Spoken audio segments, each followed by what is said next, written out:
आंध्र प्रदेश के कृष्णा जिले में कृष्णा नदी के तट पर श्रीशैल पर्वत पर श्री मल्लिकार्जुन विराजमान हैं। इसे दक्षिण का कैलाश कहते हैं। अनेक धर्म ग्रंथों में इस स्थान की महिमा बताई गई है।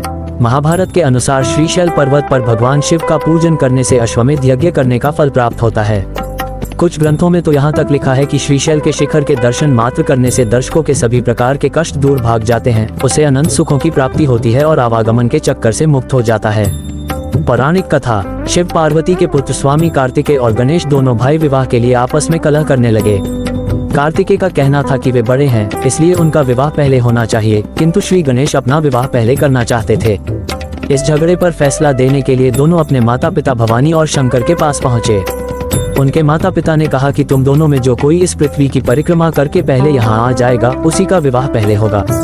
शर्त सुनते ही कार्तिकेय जी पृथ्वी की परिक्रमा करने के लिए दौड़ पड़े। इधर स्थूलकाय श्री गणेश जी और उनका वाहन भी चूहा। भला इतनी शीघ्रता से वे परिक्रमा कैसे कर सकते थे? गणेश जी के सामने भारी समस्या उपस्थित थी। श्री गणेश जी शरीर से जरूर स्थूल हैं, किंतु वे बुद्धि के सागर हैं। उन्होंने कुछ सोच विचार किया और अपनी माता पार्वती तथा पिता देवाधिदेव महेश्वर से एक आसन पर बैठने का आग्रह किया।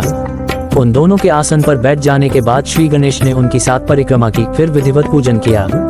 पितरोश्च पूजन कृत्वा प्रकांतं च करोति यः तस्य वै पृथ्वीजन्यं फलं भवति निश्चितम्। इस प्रकार श्री गणेश माता पिता की परिक्रमा करके पृथ्वी की परिक्रमा से प्राप्त होने वाले फल की प्राप्ति के अधिकारी बन गए।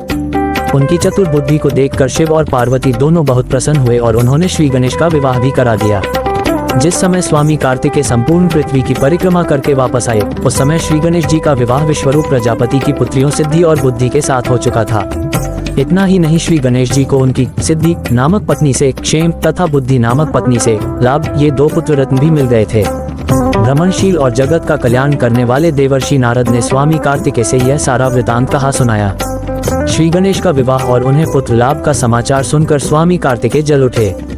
इस प्रकरण से नाराज कार्तिक ने शिष्टाचार का पालन करते हुए अपने माता पिता के चरण छुए और वहां से चल दिए।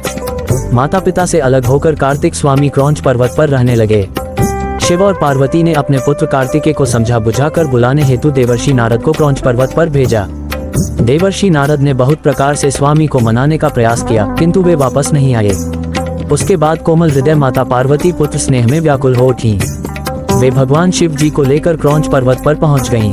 इधर स्वामी कार्तिकेय को क्रौंच पर्वत अपने माता पिता के आगमन की सूचना मिल गई और वे वहां से 3 योजन अर्थात 36 किलोमीटर दूर चले गए।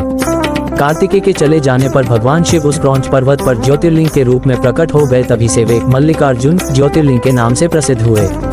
मल्लिका माता पार्वती का नाम है, जबकि अर्जुन भगवान शंकर को कहा जाता है।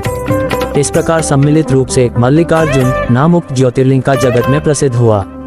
ऐसी ऐतिहासिक जानकारी और हर दिन कुछ नया जानने के लिए सब्सक्राइब करें हमारी चैनल ओम शिवाय।